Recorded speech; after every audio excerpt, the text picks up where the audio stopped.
ಎಲ್ಲರಿಗೂ ನಮಸ್ಕಾರ. ಆತ್ಮೀಯರೇ, ನಿಮ್ಮೊಂದಿಗೆಂದು ಹಂಚಿಕೊಳ್ಳಲು ತಂದಿರುವಂಥ ವಿಷಯವಸ್ತು ಪ್ರಚಲಿತ ವಿದ್ಯಮಾನಗಳು. ಸ್ಪರ್ಧಾ ಯುಗದಲ್ಲಿ ಇವುಗಳಿಗೂ ಒಂದಿಷ್ಟು ಭಾಗ ಇರುತ್ತೆ. ನೋಡ್ಕೊಂಡು ಬರುವ ನಿಮಗಾಗಿ ಸಂಗ್ರಹಿಸ್ಕೊಂಡು ಬಂದಿದ್ದೇನೆ. ಭಾರತದಲ್ಲಿ ನಗರಾಭಿವೃದ್ಧಿಗೆ ಹೊಸ ದಿಕ್ಕು ನೀಡುವ ಮಹತ್ವದ ಹೆಜ್ಜೆಯಾಗಿ ಕೇರಳ ರಾಜ್ಯವು ದೇಶದ ಮೊದಲ ಬಾರಿಗೆ ಸಮಗ್ರ ನಗರಾಭಿವೃದ್ಧಿ ನೀತಿಯನ್ನು ಅಧಿಕೃತವಾಗಿ ಅಳವಡಿಸಿಕೊಂಡಿದೆ. ಅನುಮೋದನೆ ಕೇರಳ ರಾಜ್ಯ ಸಚಿವ ಸಂಪುಟ. ಮುಖ್ಯ ಉದ್ದೇಶ ವೇಗವಾದ ನಗರೀಕರಣ ಮತ್ತು ಹವಾಮಾನ ಬದಲಾವಣೆ ಸವಾಲುಗಳಿಗೆ ದೀರ್ಘಕಾಲಿಕ ಪರಿಹಾರ. ನಗರಾಭಿವೃದ್ಧಿ ನೀತಿ ಎಂದರೇನು? ನಗರಗಳ ಅಭಿವೃದ್ಧಿಯನ್ನು ಯೋಜಿತ, ಪರಿಸರ ಸ್ನೇಹಿ ಹಾಗೂ ಜನಕೇಂದ್ರಿತ ರೀತಿಯಲ್ಲಿ ನಡೆಸಲು ರೂಪಿಸಿದ ಸಮಗ್ರ ಮಾರ್ಗಸೂಚಿಯಾಗಿದೆ.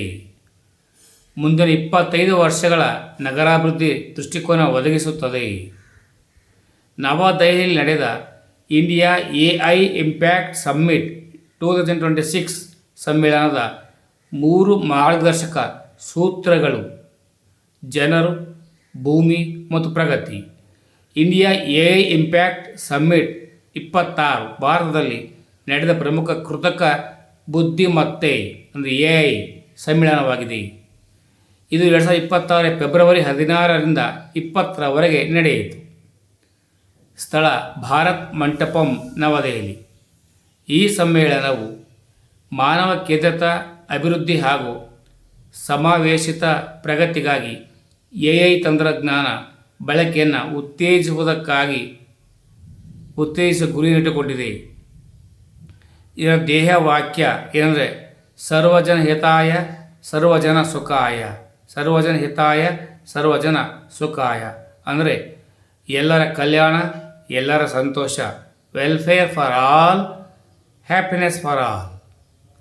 AI ಅಭಿವೃದ್ಧಿ ಸಮಾಜದ ಪ್ರತಿಯೊಬ್ಬರಿಗೂ ಲಾಭವಾಗಬೇಕು ಎಂಬ ಸಂದೇಶವನ್ನು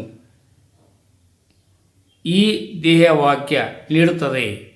ಕೇರಳ ಸರ್ಕಾರ ಟೈಡಲ್ ಫ್ಲಡ್ಡಿಂಗ್ ಅಂದರೆ ಉಬ್ಬರ ಹಿಡಿತ ಅನ್ನು ರಾಜ್ಯ ನಿರ್ದಿಷ್ಟ ವಿಪತ್ತು ಆಗಿ ಘೋಷಿಸಿದೆ. ಟೈಡಲ್ ಫ್ಲಡ್ಡಿಂಗ್ ಎಂದರೆ ಸಮುದ್ರದ ನೀರಿನ ಮಟ್ಟ ತಾತ್ಕಾಲಿಕವಾಗಿ ಏರಿ ಕಡಲ ತೀರದ ತಗ್ಗು ಪ್ರದೇಶಗಳಿಗೆ ನೀರು ನುಗ್ಗಿ ಪ್ರವಾಹ ಉಂಟಾಗುವುದು. ಇದು ಚಂಡಮಾರುತದಿಂದ ಉಂಟಾಗುವ ಪ್ರವಾಹವಲ್ಲ. ದಿನಕ್ಕೆ 2 ಬಾರಿ ಸಂಭವಿಸಬಹುದು. ಅಮಾವಾಸ್ಯೆ ಮತ್ತು ಪೂರ್ಣಿಮೆಯ ಸಮಯದಲ್ಲಿ ಹೆಚ್ಚು ತೀವ್ರತರವಾಗಿರುತ್ತದೆ. ಜಾಗತಿಕ ಇ-ಕಾಮರ್ಸ್ ಕಂಪನಿ ಅಮೆಜಾನ್ನ ಏಷ್ಯಾದಲ್ಲಿ ತನ್ನ 2ನೇ ಅತಿ ದೊಡ್ಡ ಕಚೇರಿಯನ್ನು ಬೆಂಗಳೂರಿನಲ್ಲಿ ಉದ್ಘಾಟಿಸಿದೆ. ಜಾಗತಿಕ ಇ-ಕಾಮರ್ಸ್ ಕಂಪನಿ ಅಮೆಜಾನ್ ಏಷ್ಯಾದಲ್ಲಿ ತನ್ನ 2ನೇ ಅತಿ ದೊಡ್ಡ ಕಚೇರಿಯನ್ನು ಬೆಂಗಳೂರಲ್ಲಿ ಉದ್ಘಾಟಿಸಿದೆ.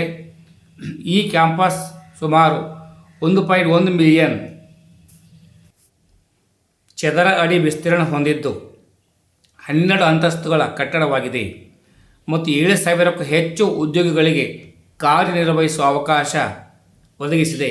ಅಮೆಜಾನ್ ಕಂಪನಿಯನ್ನು ಜೆಫ್ ಬೆಜೋಸ್ ಅವರು 1994ರಲ್ಲಿ ಸ್ಥಾಪಿಸಿದರು. ಇ ಕಾಮರ್ಸ್ ಕ್ಷೇತ್ರದಲ್ಲಿ ಪ್ರಾರಂಭವಾಗುವ ಈ ಸಂಸ್ಥೆ ಇಂದು ಕ್ಲೌಡ್ ಕಂಪ್ಯೂಟಿಂಗ್, ಡಿಜಿಟಲ್ ಸೇವೆಗಳು ಮತ್ತು ತಂತ್ರಜ್ಞಾನ ಕ್ಷೇತ್ರಗಳಲ್ಲಿ ಜಾಗತಿಕ ನಾಯಕವಾಗಿದೆ. ಅದೇ ಸಮಯದಲ್ಲಿ ಜೆಫ್ ಬೆಜೋಸ್ ಸ್ಥಾಪಿಸಿದ ಬ್ಲೂ ಒರಿಜಿನ್ ಎಂಬ ಖಾಸಗಿ ಬಾಹ್ಯಾಕಾಶ ಸಂಸ್ಥೆ ಬಾಹ್ಯಾಕಾಶ ಸಂಶೋಧನೆ ಮತ್ತು ವಾಣಿಜ್ಯ ಬಾಹ್ಯಾಕಾಶ ಪ್ರಯಾಣ ಅಭಿವೃದ್ಧಿಯಲ್ಲಿ ಕಾರ್ಯನಿರ್ವಹಿಸುತ್ತದೆ. ಇದು ಅಮೆಜಾನ್ ಸ್ಥಾಪಕರ ಬಾಹ್ಯಾಕಾಶ ಯೋಜನೆಗೆ ಸಂಬಂಧಿಸಿದ ಸಂಸ್ಥೆಯಾಗಿದೆ. ಏಪ್ರಿಲ್ನಿಂದ ಪೆಟ್ರೋಲ್ನಲ್ಲಿ 20% ಎಥೆನಾಲ್ ಮಿಶ್ರಣ ಕಡ್ಡಾಯವಾಗಿದೆ. ಕೇಂದ್ರ ಸರ್ಕಾರವು ದೇಶದಾದ್ಯಂತ ಇಂಧನ ಬಳಕೆಯನ್ನು ಪರಿಸರ ಸ್ನೇಹಿಯಾಗಿಸಲು E20 ಪೆಟ್ರೋಲ್ ಯೋಜನೆಯನ್ನು ಜಾರಿಗೆ ತಂದಿದೆ. ಇದರ ಪ್ರಕಾರ ಪೆಟ್ರೋಲ್ನಲ್ಲಿ 20% ಎಥೆನಾಲ್ ಮಿಶ್ರಣ ಕಡ್ಡಾಯವಾಗಿದೆ. ಎಥೆನಾಲ್ ಒಂದು ಜೈವ ಇಂಧನವಾಗಿದ್ದು ಕಬ್ಬು, ಮೆಕ್ಕೆಜೋಳ ಮತ್ತು ಧಾನ್ಯಗಳಿಂದ ತಯಾರಿಸಲಾಗುತ್ತದೆ. ಇದರ ರಾಸಾಯನಿಕ ಸೂತ್ರ C2H5OH ಆಗಿದೆ. ಇದು ಆಲ್ಕೋಹಾಲ್ ವರ್ಗಕ್ಕೆ ಸೇರಿದ ಸಂಯೋಗ.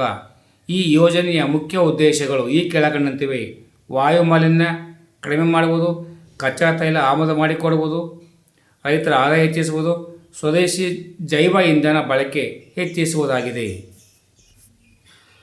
E20 ಪೆಟ್ರೋಲ್ಗೆ ಕನಿಷ್ಠ RON 95 ಮಾನದಂಡ ಇರಬೇಕು. ಇದರಿಂದ ಇಂಜಿನ್ನಲ್ಲಿ ನಾಕ್-ಇಂಗ್ ಕಡಿಮೆ ಆಗುತ್ತದೆ, ಇಗ್ನಿಷಿಯಸ್ ಕಡಿಮೆ ಆಗುತ್ತದೆ ಮತ್ತು ಕಾರ್ಯಕ್ಷಮತೆ ಉತ್ತಮವಾಗುತ್ತದೆ. ಗ್ರೀನ್ ಹೈಡ್ರೋಜನ್ ಹಾಗೂ ಅಮೋನಿಯಾ ಸಾಗಾಣಿಕೆಗಾಗಿ ವಿಶೇಷ ಜೆಟ್ಟಿ ಪಾರ್ದೀವ್ ಬಂದರು. ಕೇಂದ್ರದ ಬಂದರು, ಹಡಗು ಮತ್ತು ಜಲ ಸಾರಿಗೆ ಸಚಿವಾಲಯವು ಒಡಿಶಾದ ಪಾರ್ದೀವ್ನಲ್ಲಿ ಗ್ರೀನ್ ಹೈಡ್ರೋಜನ್, ಅಮೋನಿಯಾ ಮತ್ತು ಇತರೆ ಲಿಕ್ವಿಡ್ ಕಾರ್ಗೋ ನಿರ್ವಹಣೆಗೆ ವಿಶೇಷ ಜೆಟ್ಟಿ ನಿರ್ಮಾಣಕ್ಕೆ ಅನುಮೋದನೆ ನೀಡಿದೆ. ಈ ಯೋಜನೆ ಭಾರತ ಸರ್ಕಾರದ ನ್ಯಾಷನಲ್ ಗ್ರೀನ್ ಹೈಡ್ರೋಜನ್ ಮಿಷನ್ ಪ್ರಮುಖ ಬೆಂಬಲ ಒದಗಿಸುತ್ತದೆ. DRDOನ VA very short range air defence system ಪರೀಕ್ಷೆ. ಸಂಪೂರ್ಣ ಮಾಹಿತಿ ವಿವರವಾಗಿ ಭಾರತದ ರಕ್ಷಣಾ ಸಂಶೋಧನಾ ಸಂಸ್ಥೆ DRDO ಒಡಿಶಾ ಕರಾವಳಿಯ ಇಂಟಿಗ್ರೇಟೆಡ್ ಟೆಸ್ಟ್ ನಡೆಸಿದೆ.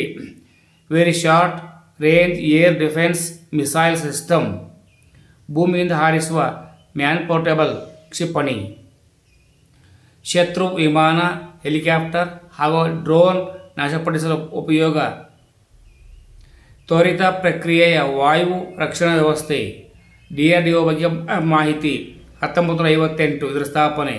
ಇದು ಭಾರತ ಸರ್ಕಾರದ ಮಿನಿಸ್ಟ್ರಿ ಆಫ್ ಡಿಫೆನ್ಸ್ ಸಚಿವಾಲಯದ ಅಡಿಯಲ್ಲಿ ಕಾರ್ಯನಿರ್ವಹಿಸುತ್ತದೆ.